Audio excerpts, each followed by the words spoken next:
Have you ever felt like you're doing everything right, but nothing seems to be moving? You're praying, you're believing, you're showing up, but the breakthrough still hasn't come. Here's what most people never consider. It might not be what you're not doing. It might be what you are doing, quietly, consistently, without even realizing it. Today, I'm going to walk you through 8 habits that are silently blocking your blessings. Not dramatic sins, not obvious failures. Everyday patterns that feel completely normal, but spiritually, they are closing doors God is trying to open for you. By the end of this, you'll know exactly what they are, why they're dangerous, and what to replace them with. Let's get into it. Habit 1. Living for the weekend with God. A lot of believers treat God like a Sunday appointment. They show up, they worship, they feel something, then Monday comes and he gets pushed to the background. But Deuteronomy 28 says blessings come to those who carefully obey God's voice, consistently, not occasionally. When God is only active in your life on weekends, you are only receiving a fraction of what he has for you. Start giving God the first part of every day, not the leftover minutes before bed. Even 5 intentional minutes in the morning shifts your entire posture. Daily connection is what keeps your spirit aligned and your blessings flowing. Habit 2. Speaking death over your own life. Your words are not neutral. Proverbs 18:21 says life and death are in the power of the tongue. But many believers wake up daily saying things like, "I'm so tired. Nothing ever works out for me. I'll never get ahead," and then wonder why they feel stuck. You are not just venting, you are prophesying. Every word you speak over yourself becomes a spiritual atmosphere around you. Start replacing negative declarations with intentional ones, not fake positivity, biblical truth. God is working on my behalf. I am moving forward. What is meant for me will not pass me. Speak life consistently and watch the atmosphere around you begin to shift. Habit 3. Chasing clarity before obedience. This one is common and it feels responsible. I just want to make sure before I move. I need a sign. I'll obey once I understand. But that's not faith. That's control dressed up in spiritual language. Proverbs 3:5-6 says, "Trust in the Lord with all your heart and lean not on your own understanding." God rarely gives full clarity before the first step. He gives enough light for where you are.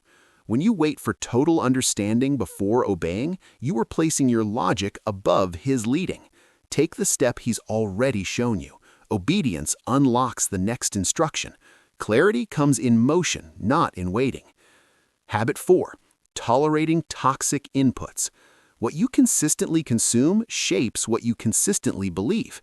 If your daily diet is negativity, fear-based news, gossip, or content that contradicts God's values, your mind becomes a battlefield.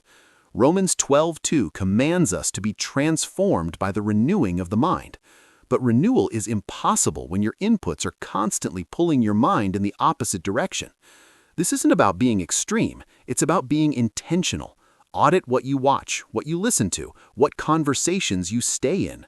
Replace even one toxic input daily with something that builds your faith. A sermon, a scripture, a worship song. Your mind is a garden. What grows there depends entirely on what you plant. Habit 5. Praying without expectation. Many Christians pray out of duty, not belief. They say the words, they go through the motions, but deep down, they don't really expect God to answer. And James 1:6-7 is clear. The one who doubts should not expect to receive anything from God. Prayer without faith is just words in the air. Before you pray, remind yourself who you're talking to.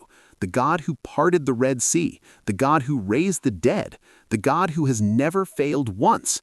Approach him with expectation. Write down what you're believing him for. Revisit it. Thank him for what he hasn't done yet. Faith-filled prayer moves heaven.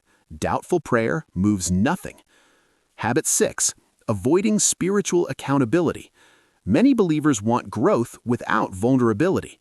They stay in surface-level community where nobody really knows what they're going through. But Proverbs 27:17 says iron sharpens iron. You were not designed to grow alone. Isolation is one of the enemy's most effective tools. When no one knows your struggles have no resistance. They just quietly grow in the dark.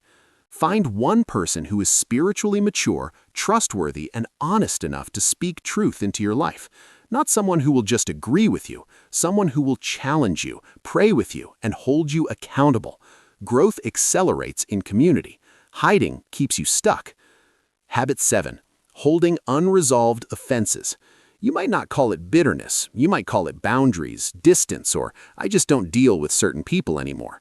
But if there is someone you have not genuinely forgiven, that unresolved offense is a spiritual weight you carry into every prayer, every opportunity, every season.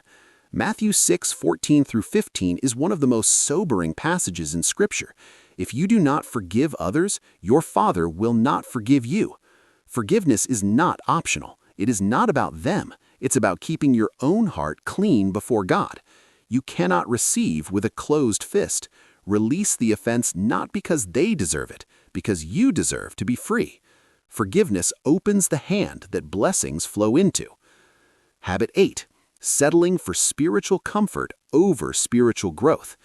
This is the quietest habit of all. No one talks about it because it feels safe. You have your routine, your church, your playlist, your familiar scriptures, and nothing is wrong with any of it. But if you have not been challenged, stretched, or convicted in a long time, you may have stopped growing without realizing it. Hebrews 5:12-13 warns about believers who should be mature but still need milk. Spiritual comfort is not the same as spiritual health. Ask God to stretch you. Say yes to the assignment that makes you uncomfortable. Open a book that challenges your thinking. Fast something that reveals where your flesh is still in control. Growth lives just outside of comfort, and your next blessing is waiting just beyond where you are right now. Let's bring it together. Treating God like a Sunday appointment limits your access to daily blessings. Negative words over your life create spiritual ceilings. Waiting for clarity before obedience keeps you standing still. Toxic inputs poison the mind God is trying to renew. Prayerless expectation receives nothing. Isolation allows your struggles to grow unchallenged. Unresolved offenses block your hand from receiving. And spiritual comfort without growth keeps you right where the enemy wants you. None of these are dramatic. All of them are dangerous. But every single one can be changed starting today. Holiness in the small things creates breakthroughs in the big things. If this message convicted you, don't just watch and move on. Comment below, "I'm removing the block," as a declaration over your life. Share this with someone who needs to hear it, and subscribe so you never miss a message that helps you grow spiritually and walk in everything God has for you. Jeremiah 29:11 says God's plans for you are good, but plans require a path, and the path requires removing what is standing in the way. Start today.